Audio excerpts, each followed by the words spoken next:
Hey there friends and enemies, Jopa here again, and today I want to go over the 5 common cards I'm most looking forward to checking out in the Avatar The Last Airbender set for Magic the Gathering. And I'm going to do this with every rarity, going from common to uncommon to rare, and then finally mythic. I do think there are valuable cards in all different rarities, so I do also want to mention that I mostly play Commander with a bit of draft mixed in, so that's really where my focus is going to be. If you play standard or other formats, then this might not be the video for you necessarily, although I think some of these cards will translate regardless.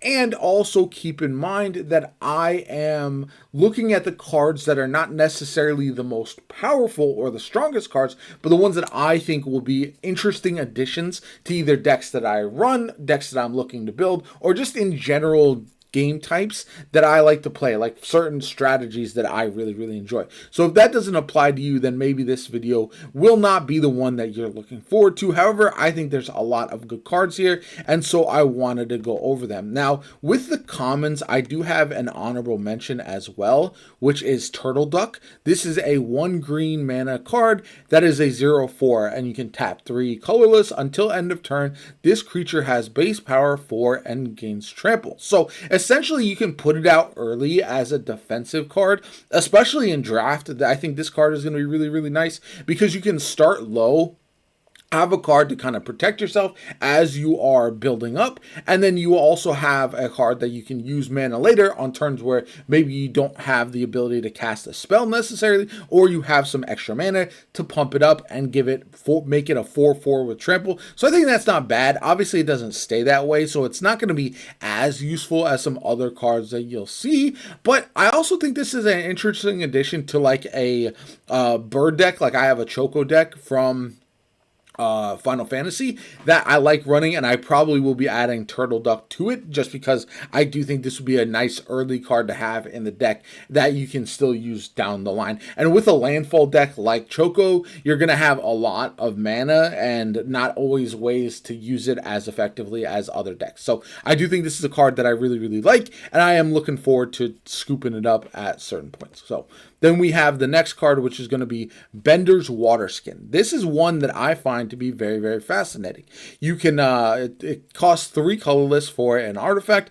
Untap this artifact during each other player's untap step, and you tap it to add 1 mana of any color. So essentially a mana rock, but you can use it so many times, especially when you are kind of in a pinch, that I do like this quite a bit. It does feel like it's a way, especially if you're running any kind of counter spell or cantrip type deck, that you can use this very effectively to cast multiple small spells in a row, and I just think that's incredibly valuable for a common. Now, this isn't going to fit in every single deck, and it is at 3 mana a lot to spend for something that you're just going to add 1 mana, but it is 1 mana of any color, so in multicolored decks as well, it will be advantageous. And I just think in general, this is one that any player who doesn't have a massive amount of cards, like especially a newish or a player who's building a lot of different decks and can't fill it out with a bunch of mana rocks that you already have, this is one to consider adding for sure. And I do think there's certain decks where it can be very valuable. Then we're moving on to Cycle of Renewal. This one is, I think, interesting for sure. And I really like this one for a couple different reasons. One is that you sacrifice a land, search your library for up to 2 basic land cards, put them on the battlefield tapped, and then shuffle. It costs 2 colorless and a green. Now, I don't like this because it's expensive. It is a lesson, though, and that I think is important to remember for this set specifically when you are building lesson-based decks. You also, if you are running a graveyard land-based deck like we've seen a lot of with Edge of Eternities, this is one that could be pretty useful. Again, it is, I think, expensive for the 3 mana.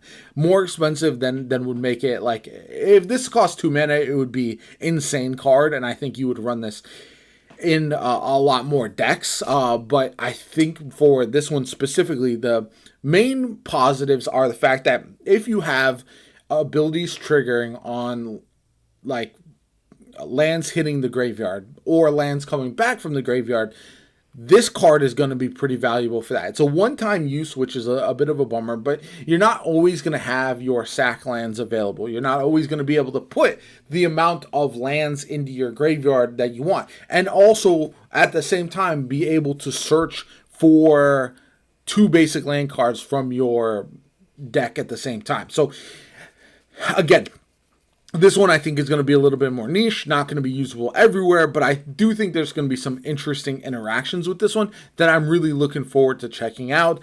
I also feel like, again, with some of these decks that we've seen recently, this could be a deck that, a card that just kind of fits in there nicely, even if it's not going to work in every single deck. So we'll see how it works out. Again, maybe I'm wrong. Maybe this one's too expensive to really be viable, but it could be a solid addition to certain decks for sure.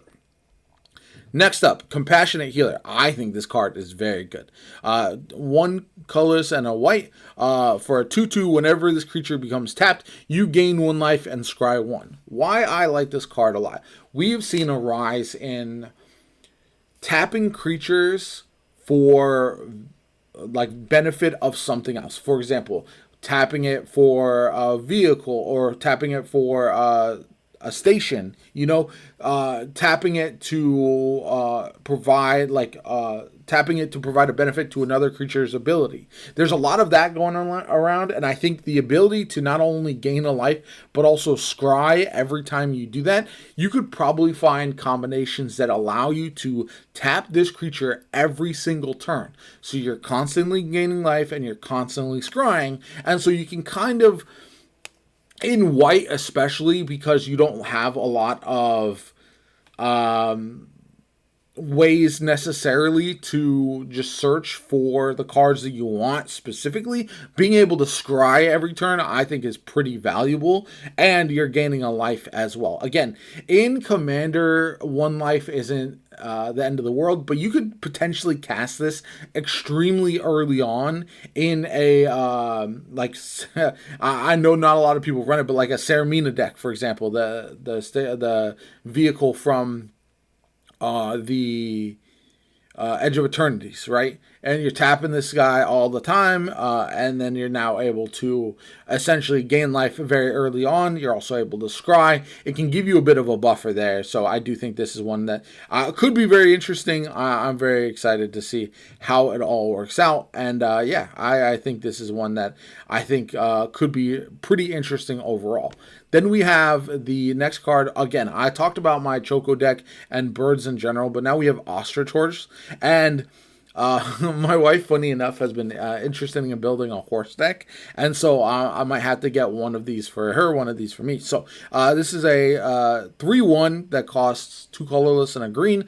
When this creature enters, mill 3 cards. You may put a land from among them into your hand. If you don't, put a +1/+1 counter on this creature. I like that second ability just because I do feel like green doesn't benefit a lot from mill. But again, I've talked about this before. When you have a green-black deck that is using your graveyard, this could be pretty valuable overall. Not only do you get the chance to put land into your hand and then onto the battlefield if you have one of those 3 cards, but you also, if that doesn't work out, you still get the +1/+1 counter. So you're going to see this creature automatically jump up to a 4/2, which again isn't insane for 3 mana, but it did provide value other ways. Not only that, but you're also within this set specifically in Avatar, you're looking at a lot of counter benefits. So, for example, abilities that benefit from your creatures having counters on them. So that could be another way that you're going to want to maybe potentially add a counter to the Ostrich-horse. Now, again, at 3 mana, this might be too expensive to make it worth it, especially because it only has the 1 defense. But overall, I do think this is a kind of card that I will be potentially looking at and seeing how I can introduce it to my deck. Again, milling for green doesn't always work out, but if you're running green blue, if you're running green black, there are ways to really use this to your advantage in order to take advantage, in order to maximize the fact that you're putting those cards into your graveyard. And the last one is going to be Deserter's Disciple. You can, it's one colorless and a red for a 2/2 to tap it. Another target creature you control with power 2 or less can't be blocked this turn. And that's a pretty common ability. We've seen it before. I think this set really takes advantage of that in a way that could provide some interesting combinations. So one of the cards that I like using this with is something like Fire Nation Cadets. All right, so this is a 1/2 that costs 1 red. This creature has firebending too, as long as there's a lesson card in your graveyard. So whenever this creature attacks, add 2 red mana. This mana lasts until end of combat. If you are running any kind of cantrip deck, this could be very, very valuable to guarantee you 2 extra mana during your combat phase every single turn. Yes, it has to be used on instants, or anything with flash. I do think, though, it still provides a lot of value there. And that combination, while kind of lower level, it's not going to be like a CEDH combination. I do feel like having this in draft formats could be very, very strong early on. You're essentially getting that free extra mana every time you attack, and you can whittle down your opponent very, very quickly. So I do think this is where this type of card could become very, very valuable. Both of them are very cheap, and at the end of the day, they're kind of exactly what commons are made for. They're going to provide some benefit. They're going to be solid cards to fill out a deck if you have like a specific theme or a specific way of approaching the general idea of the deck and the gameplay loop. But they're not going to be anything that's going to be wildly overpowered. Once we get to uncommons, you'll see a little bit more of that. And then obviously rares and mythics. There are some cards in the set that are absolutely insane. But I do think there are enough commons to keep your eye on to make it worth, like, this is why I like ripping packs.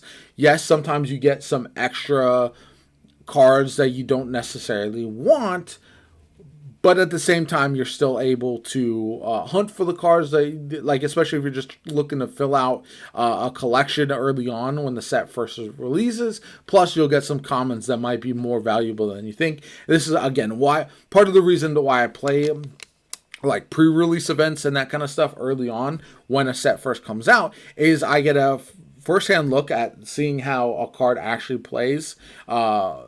Like how I play with a card. Not only that, but you also get the chance to fill out your full set if you want to do that, and then potentially you'll get some really cracked cards as well at higher rarity. So let me know what you guys think in the comments down below. Like the video as always, comment, subscribe, have a good one, and I'll see you all next time for the uncommon video.